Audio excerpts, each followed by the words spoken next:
So, welcome everyone to our Take Control team training tonight. And it gives me great pleasure to introduce my son Logan tonight. Um, we're really proud of Logan for all of his accomplishments in university. And every time we talk, he gives me all these huge tips about our wellness journey. And so I asked Logan if he would come and give his tips to more than just me. So I'm going to just let Logan introduce himself, and everybody just enjoy Logan's presentation tonight. So you're on, Logan. Awesome. Can you hear me okay? Can hear you great. Yeah. Okay, good. All right. So, yeah, thanks for the intro. As my mom said, I'm just finishing up my Bachelor of Science in Kinesiology, ending in April, and I'm graduating at the end of May. So it's been a lot of fun, my undergrad degree, and I've learned a ton. So kinesiology, for those of you who don't know, is basically the study of movement. So we deal a lot with the human body. And one of the topics that I've become very interested in is nutrition. And it's kind of at the forefront of pop culture today. You can't really go a day without seeing something on social media or even talking to people without your conversation having something to do with nutrition. And it seems like everyone has an opinion as well on nutrition based on their experiences. So I'm just here to share with you guys some of the things that I've learned throughout my degree, as well as some of the evidence behind it and what I've learned with that in my degree. So first of all, with nutrition, in the last 30 or 40 years, obesity has become a lot more prevalent. And I'm sure that's obvious to many people, right? Especially if you're involved with Valentis, you're very aware of this. And if you look at 50 years ago, for an example, if you're looking at a school classroom, there might be one or two kids who are overweight or obese. But today, you're basically going to split the class down the middle. Half are going to be overweight or obese, and half of them are going to be, I guess, a more ideal body weight. So we got to ask ourselves, why is this happening? And there's a lot of reasons. One of them is the shift in diet. So what does that mean?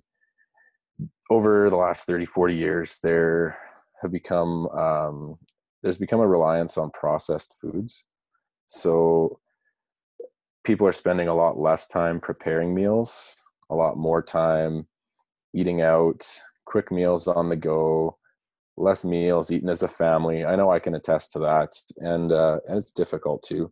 But even growing up, you get busy, and often your meal is just something that's been left in the fridge, or you're throwing something together in 10 or 15 minutes. It's all about convenience, really. And a lot of retailers are taking advantage of that because people are increasingly busy. We're filling our time with more and more activities, and we're eating when we have the chance. We're not taking the time to eat.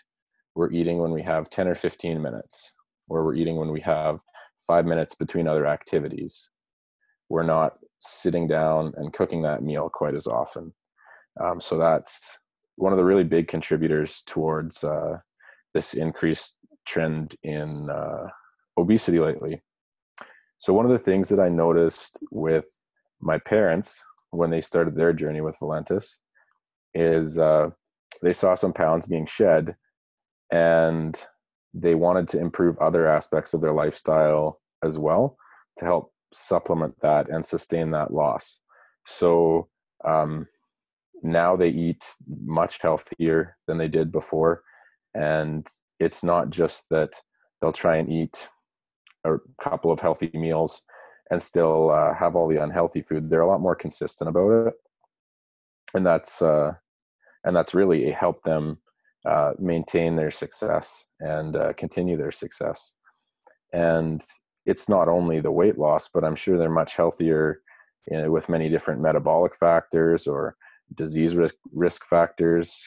There's a multitude of benefits from improving your nutrition. And they've really, I guess, grabbed that bull by the horns and are taking full advantage of it. So one thing that I do want to make known is that there's really no one size fits all approach to nutrition. So not everything is going to work for everyone. And there's lots of examples in pop culture of fad diets, not necessarily fad diets. There's lots of people who have had success with paleo diets, with ketogenic diets. There's tons of diets that people are trying, and they're working really, really well for some people, but they don't work for everyone. That a lot of that has to do with our biology, and you could spend months and months researching why that is. But what it boils down to is it's not going to work all the time for everyone. So if you're trying to make a lifestyle change as far as the food you eat, it's hard not to be discouraged, but you want to make sure that you don't give up after trying one or two things. It might take a little while to find something that's going to work consistently for you, and that you're going to be able to sustain. What lots of people will do is they'll make some drastic changes to their diet, and it's pretty hard to sustain those drastic changes. So you may have tried quitting something in your past cold turkey, whether that be smoking, whether that be giving up something else. Most of the time you're going to find that that's very difficult to do, and that by making that change a little bit more gradually, at least the research shows that there's a higher adherence, so you're more likely to sustain that change if it's gradual and over time.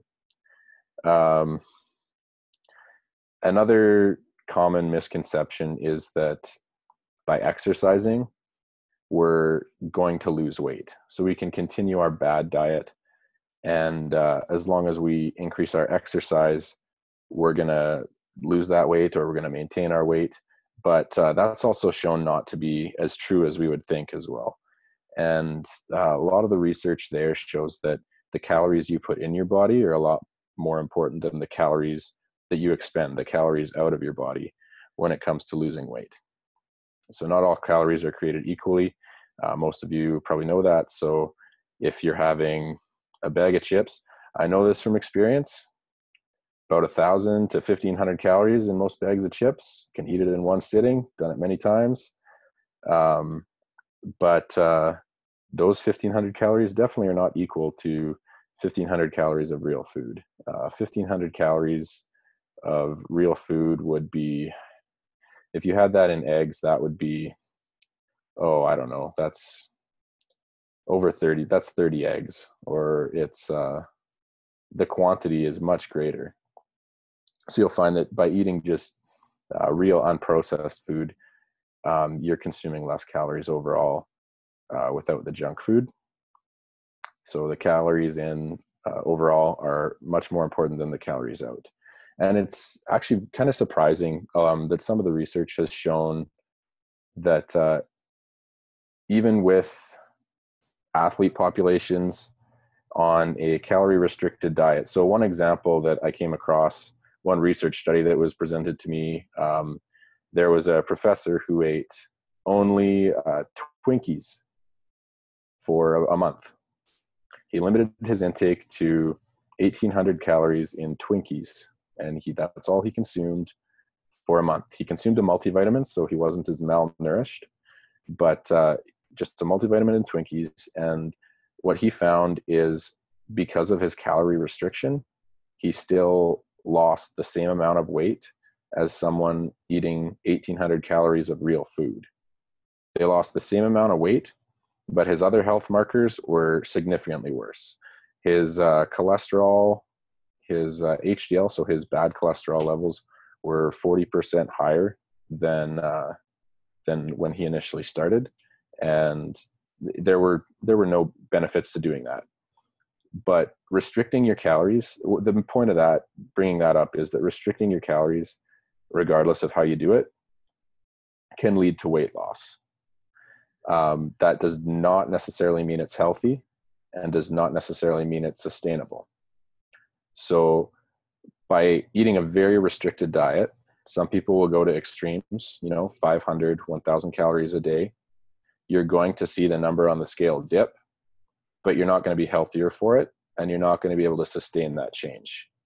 You're more likely to rebound, and when that happens, you're just going to go right back to where you started.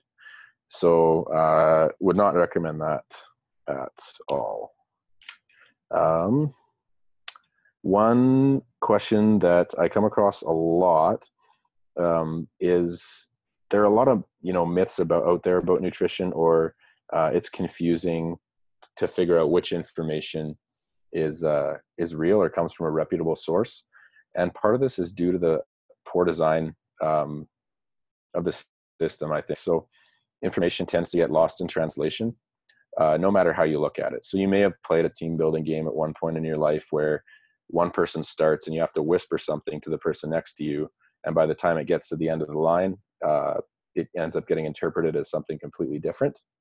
I think that's a pretty common activity. So you might have played that growing up. And the same can be said with articles that are published in academic journals or reputable nutrition sources as well. So what I mean by that is something that has, some biological marker that's supposed to be improved by eating a certain kind of food. If it's a complicated article title, it's going to get simplified for a newspaper article, or it's going to get simplified for a social media post. And often the overarching theme of that article or the main points can get lost in translation.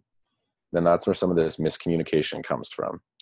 And an example I can think of is the effect of the cholesterol found in eggs on your dietary cholesterol. So if you were to Google cholesterol in eggs, there's tons of articles that are on both sides of the issue. You shouldn't consume too many eggs, or your cholesterol is going to go up, or consume as many eggs as you want. It's not going to affect your dietary cholesterol. And research has showed that the cholesterol you eat in eggs has no effect on your dietary cholesterol levels.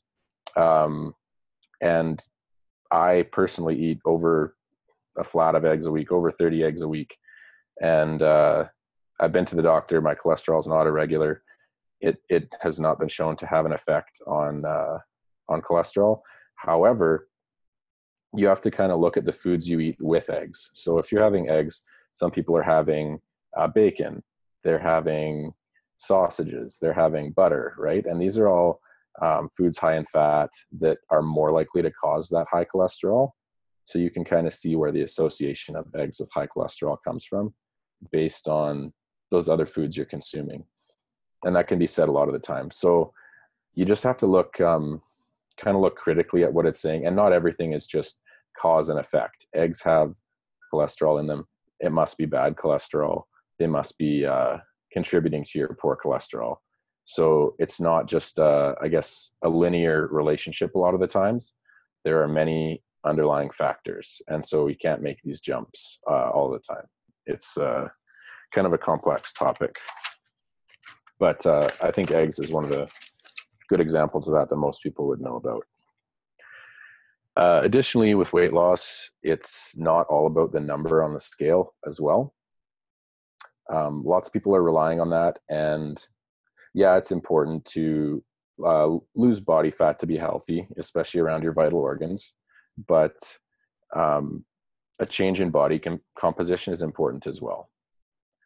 So if you are exercising and you're eating healthy, you may not necessarily see a drastic change in the scale, but that's why with Valentis, you have been encouraged probably to measure inches as well, right? So your body composition is going to change. You're going to increase your muscle mass. You're not going to store as much fat if you're eating healthier. The number on the scale doesn't say it all. It's a contributing factor, but it shouldn't be used as the one marker to measure success. And I think we have to get away from that stigma and not rely quite as much on multiple measures in one day, or even measuring once a day. Your weight fluctuates throughout the day. So a more accurate representation of what your body's doing is to measure your weight loss once a week. You want to measure more than once a week if you're trying to meet a certain goal, but look at your week-to-week weight loss as opposed to your day-to-day weight loss. Some people retain more water after drinking alcohol. Some people retain more water after eating certain foods, and so that could potentially discourage people if they see a one-day increase on the scale, and then the next day they see a drastic decrease and they don't know why. They haven't changed anything. So week-to-week weight measurements can be a little bit more telling of what's going on, because our body is constantly trying to achieve, I guess, a balance, right? And another thing that a lot of people think is with exercise being associated with weight loss is that, when we exercise, we're going to lose weight. And that's not necessarily the case. Another reason for that is that some people will compensate following exercise. So they'll say, because I exercise today, that means that I can afford to eat this donut, or that means that I can afford to have these extra carbs, or whatever it might be, your guilty pleasure food. And that's not necessarily the case. That shouldn't be the case. Exercise has been shown to actually curb appetite in most cases. It may not seem like that initially. Initially, you may be very hungry after exercising, but in the long-term studies that have been conducted, it's pretty conclusive that after moderate exercise, your appetite in the long term has decreased. And alone, it's not the most important factor in weight loss. Weight loss is instead achieved in the kitchen, but you do see these benefits that happen with exercise. So it affects secondary factors that can then lead to weight loss. So if you look at exercise as reducing stress, some of you might have an activity you like to do that you find helps relieve stress. So whether it be running, whether it be walking, whether it be yoga, any other type of exercise, reduced stress can be associated with weight loss. Increased mental health. You feel healthier, you eat healthier, you don't binge food as much, as well as increased sleep. You're sleeping more. In a nutshell, that's less hours that you're going to spend eating. And I guess with exercise and sleep, you are expending calories, you're exerting yourself. No matter what degree that is, you're going to be more tired because of that.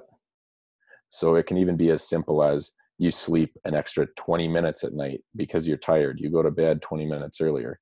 So those are some of the ways that that exercise can be associated with weight loss. But weight loss is definitely achieved in the kitchen as opposed to in the gym. Body composition is changed in the gym, and weight loss is achieved in the kitchen. And so a couple of the things that I would recommend is lots of people will try and make these drastic changes. So they'll try and count their calories. There's many apps you can use to do this. You can do it manually, count your calories, weigh your food out. But instead, what I do is I use that time that I would be doing that to just cook real food instead. Just prepare the real food, cook your real food, and don't worry about that portion counting unless you're trying to meet a very, very specific goal. It's not going to be worth that extra time for most people. If you can use that time to instead buy real food or to cook that real food, you're going to be much better off in the long run. Another good tip is frequent grocery trips. So when I first moved out on my own, I would go on these big grocery runs, and you have intentions of eating well. You end up buying a lot of produce. And I don't know if you guys have this problem, but I've found in the past that it's sometimes difficult to eat up all the produce you have in the house, especially if you're a single person and you shop at Costco. So now I go to the grocery store twice a week, usually on Sunday and a Wednesday, and this just limits my my thrown out produce, and it allows for variability as well. So I'm able to buy different foods twice a week. You don't get bored of those same foods, and you're limiting your waste, because households do throw out a ton of food, a ton of produce, and I'm sure you guys have all experienced that. So you also want to strive for balance. And so you've heard of probably work-life balance and how it's important to have a healthy work-life balance, but it's also important to have a healthy food-life balance. You don't want to be living to eat. You want to be eating to live, is a good way to state it, I think. So although you want to eat healthy, you don't want that to consume your life. You want to be able to do the things you want to do. And so finding a healthy balance and finding, I guess, a system that works for you is important. So like I said, you might have to try a few different things, but ultimately finding something that you personally can adhere to over time is important. And so in order to do that, you have to be able to plan ahead as well. So you have to have, okay, just like another example, I guess, would be in the past, speaking from experience, when I was 20, I let my car run out of oil. And that wasn't very good for the engine. And the car was pretty much garbage after that. But yeah, it was all it was good for was scrap metal. And so what my dad had told me, which is great advice, is you treat your body so well. So make sure you treat your car like you treat your body. And I think for a lot of people, it's the other way around. You make sure your car has regular checkups. You make sure your car has oil. You make sure all your fluids are topped up. Your car's plugged in at night. But you don't do the same for your body. So that's also important, is you have to look after your body. So whether that means regular doctor's appointments, checking your blood pressure, monitoring your blood pressure, just making sure that you need to do what you have to do to in order to get the information you need. So I did touch on ketogenic and paleo diets a little bit. I just want to share my experiences with those diets. So I am kind of a nerd. I like to know as much as I can. So in the past, I heard about both diets and I decided to try them to see if they worked for me. Not necessarily for the weight loss aspect, but I wanted to see if I was able to sustain it, how my energy levels were. And keep in mind that this is just coming from me. This isn't an overarching statement. Like I said, there's different solutions for different populations. So for those of you who don't know, a ketogenic diet is a diet with extreme carbohydrate restriction, which means less than 50 grams of carbohydrates a day. So a typical serving of pasta has 46 grams of carbohydrates. So you would not be eating pasta, you would not be eating bread, even like a starchy potato, you wouldn't be eating that. So your diet would consist mainly of meats, hopefully healthy, but not always, fats, and then vegetables. Fruits are not encouraged as much as they are higher in sugar levels. So most people trying to follow a true ketogenic or paleo diet will try and focus on green leafy vegetables as opposed to fruits. Because which means lower carbohydrate profile as well. So yeah, they're naturally occurring sugars in fruits. But if you're still eating fruit, no matter if it's, a healthier sugar and a more naturally occurring sugar, if you're going over that 50 grams of carbohydrates a day, your body is physically unable to achieve ketosis. So you won't be burning fat for fuel if you're consuming more than that amount of carbohydrates a day. And if you consume less than 50 grams for a couple of days, and then you consume more on the next day, that's still not enough time for your body to get into ketosis. So if you're considering a ketogenic diet, just be aware that it's a very big lifestyle change, and you're going to have to prepare almost all of your food, because processed food and food available to you in retail is going to be filled, jam-packed with carbs. So I found it difficult to sustain and expensive. However, in a month, I did lose 10 pounds. So it was effective for me, but I found I had low energy levels. I was kind of lethargic, and I couldn't really perform to the best of my abilities. But it does work for some people, and some people find it very effective. So that's the same with any diet. That's just my experience with the ketogenic diet. Instead, what I've done is, like I recommended, I just try and eat real foods. So there's, tons of guidelines out there, the Canadian Food Guide, or if you're in the States, the National Institute of Health, there's tons of guidelines. So if you're consuming 45 to 65% of your calories from carbs, 20 to 30% from fats, 10 to 35% from proteins, those are the guidelines that they set. And if you follow those, that is a healthy nutritional profile to try and set yourself up for success. But overall, you really want to make sure that you're eating real foods, planning ahead, and not just relying on something else to kickstart weight loss. So the Valentis products are great, and they do aid in weight loss. But in order to sustain that, and if you want to help yourself out further and live healthier, nutrition plays a really important role as well. And so you can get the most out of your experience with the products, or out of your experience in life in general, if you help yourself out and make some educated decisions about nutrition. So that's the biggest thing with anything you do. You want to make an educated decision, right? So there are tons of opinions out there, and I would advise you to be cautious, but cautiously optimistic about what you read. And when people give you either nutritional advice or nutritional information, they're not trying to give you bad advice. They're trying to help you, but you do never know where that information is coming from. So even with me talking here, you have no idea where my information is coming from. So, if anyone wants specific information on a certain study to do with insulin, so eating more carbohydrates late at night, it takes more insulin to digest that food than it does earlier in the day.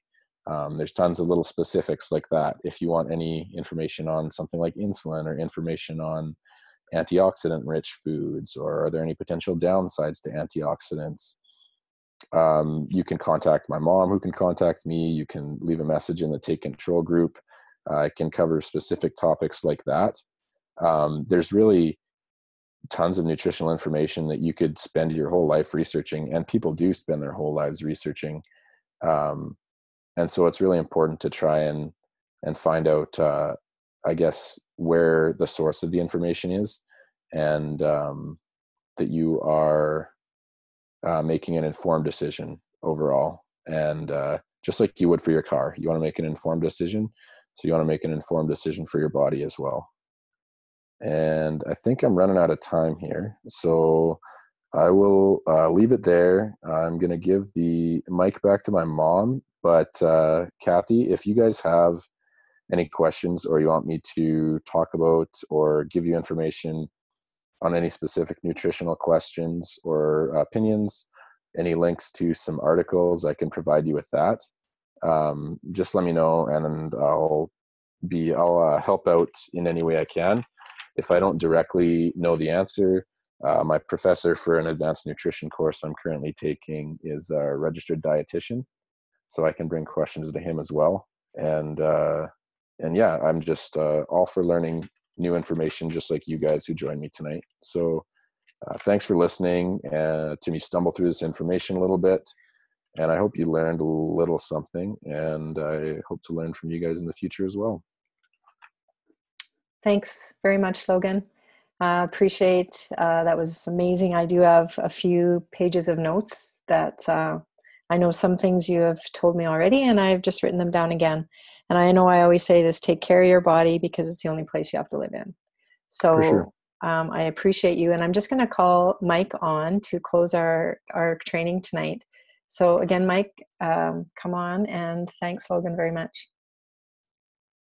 Thank you, Logan. That, listening to you talk, I'm sitting here making notes and listening to all your Reader's Digest words you're using. And you sound exactly like Ted Wilson. You've got the kinesiology verbiage. So I appreciate it. And some of the notes I took are just for the layman person out there like myself. I just basically got a big circle around my page, and it says, stop fighting our body and our mind. And we all want to change what maybe we want to change the body that transports us. Maybe we want to clear our mind of all the negative thoughts that we think. Well, what are you doing to help that? And we constantly, day after day after day, are feeding our bodies with stuff that we're trying to get rid of, or we say we're trying to get rid of. But what we say and what we do, are they really the same thing? Very seldom. Right. So, we all have to take responsibility for where we want to go with this business, where we want to go personally. And if we aren't examples of what we want to show people, we're never going to have a business. And we're never going to be able to promote anything healthy if we're not changing our lives, our attitudes, what we consume. People are watching us. People are watching us in restaurants. They're watching us on social media. Everything we do, we're being watched as leaders. And everyone on this Zoom here tonight is a leader, because you're showing up. You're showing that you're coming. You want to change. You're doing the small steps, and we just have to get better. And so, to simplify it, just make sure your income is going to equal what the outcome is. So, if you're feeding your mind and your body with poor nutrition, you're going to get everything poor out of that. Poor energy, poor physique, poor everything. And you're going to duplicate that to everyone around you. But if you're bringing positivity into your life, if you're bringing good nutrition into your life, if your energy levels are up, your confidence builds, everyone around you is going to feel that, and they're going to want to be around you, and you're going to set an example, and it's just going to change your whole life, your whole outlook. And people that you work with in your traditional jobs are going to notice the change, and everything in your life is going to slowly get better. So thank you, Logan. Incredible. I'm very proud to call you my nephew, and I'm really looking forward to learning a lot from you. Awesome. Yeah. If anyone has any questions, or at any time wants to know answers to anything really, I'll do everything I can to help out. Incredible. Just for personal experience, you guys, I personally, and I'm real proud of this, so I'm going to say it in front of people. I changed my mindset on how I eat, because my daughter was a great example for me. Now, I'm not a vegan, but she's educated herself on what processed meats and certain things do to your body. So I'm listening to people that are more educated than me, and I'm down under 200 pounds now. I'm 197.2 pounds. I haven't been that weight since I've been 18 years old. And so you're right, Logan. Weight loss is in the kitchen. and physique is in the gym. And so everybody, there is hope, but you have to change a few things to change a few things. All right. Thanks again, Logan. Yep. Good night, everybody. Thank you. Good night.